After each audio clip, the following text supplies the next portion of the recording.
अस्सलाम वालेकुम, कैसे हैं आप लोग? ठीक हैं। तो हम स्टार्ट करने लगे हैं अपनी वो इम्पोर्टेंट चीज़ के जिसके बारे में जाना पहचाना जाता है कि फ़िज़िक्स बहुत मुश्किल है न्यूमेरिकल के हवाले से।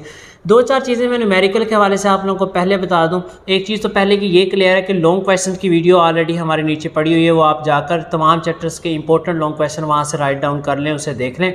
जिन लोगों ने वो देखी हुई है ठीक है। हम अब न्यूमेरिकल की तरफ आ रहे हैं। न्यूमेरिकल जो है बहुत ही एक अजीब सिचुएशन है कि सारे कहते हैं बहुत मुश्किल है, बहुत मुश्किल है, लेकिन मैं हमेशा वो मेरे स्टूडेंट जो है वो सिर्फ मेरे पास आते हैं और आके कहते हैं कि सर हमारे फिज़िक्स में नंबर अच्छे नहीं है। मैं कहता हूँ क्यों नंबर अच्छे नहीं आए? तो आगे से वो मुझे कह रहे होते हैं कि सर हमें न्यूमेरिकल नहीं आते, फिज़िक्स मुश्किल थी। ओ भाई, न्यूमेरिकल नहीं आते तो न्यूमेरिकल आपने अटैम्प्ट कितने करने थे? अगर देखा जाए जो न्यूमेरिकल का मेजर पार्ट होता है वो 3 लॉन्ग्स में से हमने 3 न्यूमेरिकल करने हैं 9 नंबर के। अगर हम ये 9 नंबर के न्यूमेरिकल्स निकाल दे तो सिंपल सी बात है कि हमारे पास 76 नंबर अभी बच गए। तो मैं उनसे पूछता हूँ भाई 76 नंबर कहाँ हैं? वो तो आपने लेकर आने थे, वो कहाँ गए? वो तो लाएं। तो सबसे पहली बात यह है कि हमें वो जो नंबर हैं 76 पहले उनके ऊपर तवज्जो देनी है, फिर आपने न्यूमेरिकल्स के ऊपर आना है। और वो जो न्यूमेरिकल्स की तरफ आना है, हर चैप्टर के न्यूमेरिकल थोड़े थोड़े से मैंने आप लोगों को बताया है जो सबसे इंपॉर्टेंट है। कुछ चैप्टर्स हैं एक दो जिनके न्यूमेरिकल्स बहुत ज़्यादा, उनमें से मैंने थोड़े ज़्यादा इंग्लिश किए हैं, 5 या 6 उसमें से बताए हुए हैं। और ख़ुसूसी तौर पर याद रखिएगा जिन न्यूमेरिकल्स के साथ मैंने बताया कि ये एग्जाम्पल्स इंपॉर्टेंट हैं, वो एग्जाम्पल वाकई बहुत इंपॉर्टेंट है। आप किसी भी दूसरे चैप्टर्स की कोई और एग्जाम्पल नहीं करना चाहते ना करें, लेकिन उन एग्जाम्पल्स को आपने लाजमी करना है। आप लोग जानते हैं कि सबसे ज़्यादा इंपॉर्टेंट न्यूमेरिकल वो वाले होते हैं नंबर 1 जिनमें फिगर ना हो। जिनमें फिगर है वो इंपॉर्टेंट नहीं है। जो बहुत बड़े बड़े हैं, 4 लाइनों के हैं, 4.5 लाइंस के हैं, 5 लाइंस के हैं, वो भी इंपॉर्टेंट नहीं है। और इसके साथ साथ आपको मज़े की बात बताऊं कि न्यूमेरिकल सबसे ज़्यादा इंपॉर्टेंट होते हैं और फिर जो एग्जाम्पल हैं उनके बाद होती हैं वो लेस इंपॉर्टेंट होती हैं न्यूमेरिकल की बजाय। और सबसे ज़्यादा अहम बात यह है कि हमेशा याद रखिएगा कि वो न्यूमेरिकल जिनके सोल्यूशन बहुत बड़े हों, 2-2 पेजेस पर जा रहे हों, वो भी कभी बोर्ड पर नहीं आया करते, क्योंकि वो अगर बोर्ड में दे दिए जाते हैं तो फिर आप लोगों के लिए मसाइल पैदा हो सकते हैं। अगर बोर्ड में वो न्यूमेरिकल्स दे दिए जाएँ तो आप इतना बड़ा न्यूमेरिकल करते करते आपका टाइम तो वहाँ ज़ाया हो जाएगा। इस वजह से वो टाइम मैनेजमेंट की वजह से ना ही लॉन्ग क्वेश्चन वाला जो जिसका क्वेश्चन की हेडिंग बड़ी हो, ना ही वो कभी दिया जाता है और ना ही कभी वो दिया जाता है न्यूमेरिकल जिसका आंसर बहुत बड़ा हो। हाँ, शाज़ नादिर ये हुआ है कि उसने एक दफ़ा जो है वो लंबी हेडिंग वाला भी न्यूमेरिकल दिया हुआ है और एक दफ़ा उसने फिगर वाला भी 1-2 बोर्ड में उसमें दिया हुआ है। और इसी तरह जो है वो क्वेश्चन जिसका आंसर बहुत ज़्यादा बड़ा है उसको भी उसने दिया है, बट वो उसके साथ फिर उसने जो लॉन्ग दिया वो बहुत छोटा कर दिया, लेकिन इसके चांसेस बहुत कम है। मैं अक्सर ये कह देता हूँ बच्चों को कि फिगर वाला न्यूमेरिकल तो आ सकता है और जो बड़ा मतलब कि बड़ी स्टेटमेंट है उसके भी चांसेस हो सकते हैं, लेकिन जिसका आंसर बहुत बड़ा उसके चांसेस सबसे ज़्यादा कम है। तो आप याद रखिएगा इन 3 चीज़ों के इनके चांसेस सबसे ज़्यादा कम है।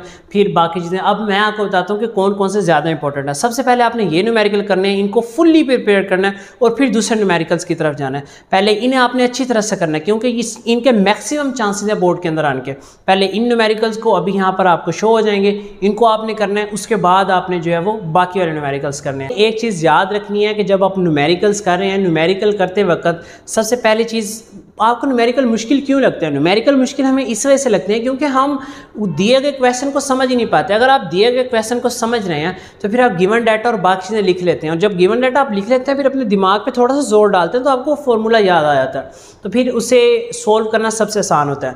न्यूमेरिकल में सबसे पहला स्टेप ये होता है कि आप गिवन डाटा को जज करें। अब गिवन डाटा ये नहीं है कि आपने लाइन्स पर गिवन डाटा जज कर लिया, नो, गिवन डाटा को जज करें, फिर उसमें मौजूद जो उसके यूनिट्स हैं उन्हें देखें ऐसा यूनिट है या नहीं है। अगर ऐसा यूनिट नहीं है तो आपने उन्हें पहले ऐसा यूनिट में कन्वर्ट करना है।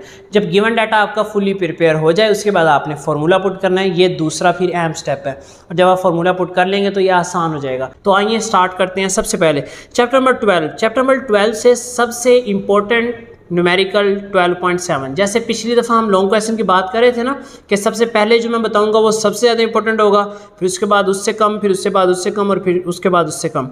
तो यहाँ पर आपको अभी थोड़ी देर में ये लिस्ट भी शो हो जाएगी, आप उसे देख लेंगे।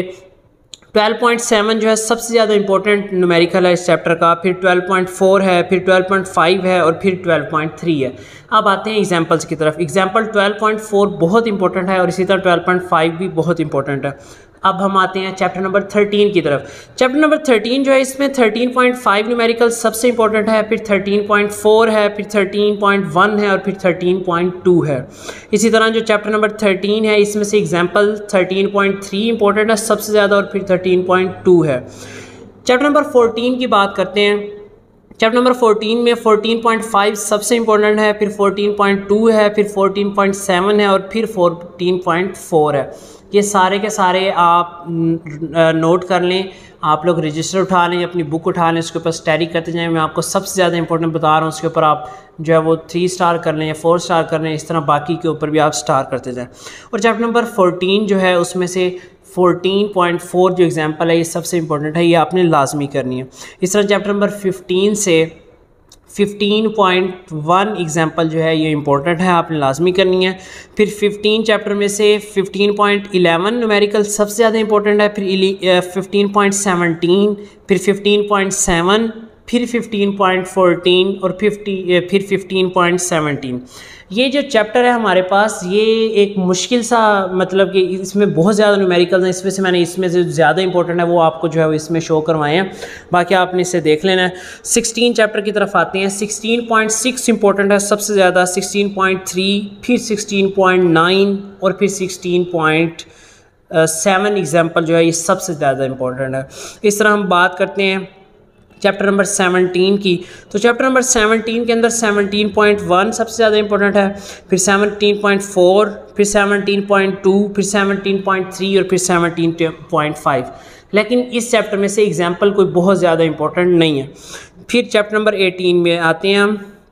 चैप्टर नंबर 18 में से सिर्फ और सिर्फ 18.1 सबसे ज़्यादा इंपॉर्टेंट है, फिर 18.5 सबसे ज़्यादा इंपॉर्टेंट है और इस तरह 18.1 एग्जाम्पल भी सबसे ज़्यादा इंपॉर्टेंट है। ये 3 ही आपने इसमें से इंपॉर्टेंट के तौर पर रखने हैं।